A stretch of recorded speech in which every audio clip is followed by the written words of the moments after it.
जिस बात का डर था अब उसके संकेत मिलने लगे हैं। एक नए विश्व युद्ध को झेलने से दुनिया जहां कतरा रही है, वहीं पूरे मिडिल ईस्ट में अब अलर्ट जारी है। हर देश ईरान और इजराइल के बीच संभावित जंग को रोकने के लिए अपने अपने तौर तरीके जरूर अपना रहे हैं, लेकिन शायद खामेनेई ने अब इजराइल की बर्बादी की ठान ली है। दरअसल ईरान ने इजराइल के 26 अक्टूबर वाली जवाबी कार्रवाई को लेकर एक प्रस्ताव को पारित कर दिया है और यह प्रस्ताव पारित होते ही अब घड़ी की सुइयां देखी जा रही हैं। दरअसल ईरान के सर्वोच्च राष्ट्रीय सुरक्षा परिषद, जिसे SNSC कहा जाता है, उसकी ओर से इजराइल के खिलाफ जवाबी हमले को मंजूरी दे दी गई है और इसे लेकर ईरान के एक सांसद की ओर से बयान भी दे दिया गया है, जिसके बाद से अब सबकी नजरें इस बात पर टिकी हैं कि हमला क्या 1 अक्टूबर वाले हमले की तरह ही होगा या फिर उससे भी विध्वंसक और भीषण होगा। लेकिन ईरानी सूत्रों की माने तो ईरान इस बार इजराइल को किसी भी प्रकार से बख्शने के मूड में नहीं है। वो इस बार ऐसे हमले की फिराक में है जैसे इजराइल के लोग भविष्य में भी याद रखेंगे, यानी हमला इजराइल की पीढ़ियां तक याद रखेंगी। गौरतलब है कि इजराइल पर ईरान ने 1 अक्टूबर को इतना भयंकर हमला किया था जिससे पूरे इजराइल में सायरन बजने लगे थे, खासकर जेरूसलम में, और इसके कारण हर जगह चीख पुकार मची थी।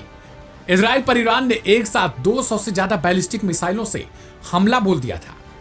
कहा जा रहा था कि इन हमलों में इजराइल का वो फेमस आयरन डोम सिस्टम भी फेल हो गया था, जिसे इजराइल अपने सबसे प्रमुख हथियारों में से एक मानता है। वो भी इसमें शामिल महज 10% मिसाइलों को ही रोक पाया था।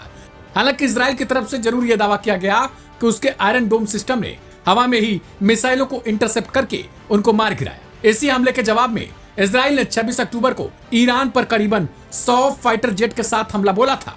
जब तक ईरान कुछ समझता तब तक इजराइल के फाइटर जेट तबाही बरसाकर वापस लौट चुके थे।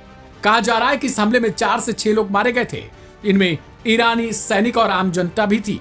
फिलहाल सवाल है कि इस बार अगर ईरान अपने पुराने तकनीकी पर ही हमला करेगा तो मिसाइलों को रोकने के लिए इजराइल का एंटी डोम सिस्टम या एंटी मिसाइल सिस्टम कितना तैयार है। गौरतलब है कि इस बार इजराइल की सुरक्षा बढ़ाने के लिए अमेरिका पहले से ही अपने सबसे सक्षम हथियार, जिसे थर्ड एयर डिफेंस कहा जाता है, वो इजराइल में तैनात हो चुका है और इसके लिए अमेरिका ने 95 अपने सैनिकों को भी भेजा है, जिसके बल पर इजराइल इस बात से आश्वस्त है कि इस बार उसे इन्हीं दोनों सिस्टमों के कारण उसे मिसाइल हमलों से उस पैमाने पर कोई दिक्कत नहीं होगी। लेकिन यह समझना होगा कि ईरान का हमला कैसा और किन तरीकों से होता है। हालांकि ईरान को बचाने के लिए रूस ने अपने S-300 सिस्टम और S-400 जैसे एंटी मिसाइल सिस्टम को भेज रखा है। देखना दिलचस्प होगा कि अगर ईरान की तरफ से जवाबी हमला होता है तो वो इजराइल पर किस तरीके का प्रभाव करता है। इस रिपोर्ट में इतना ही। बाकी की तमाम अपडेट्स के लिए सब्सक्राइब करें लाइव हिंदुस्तान।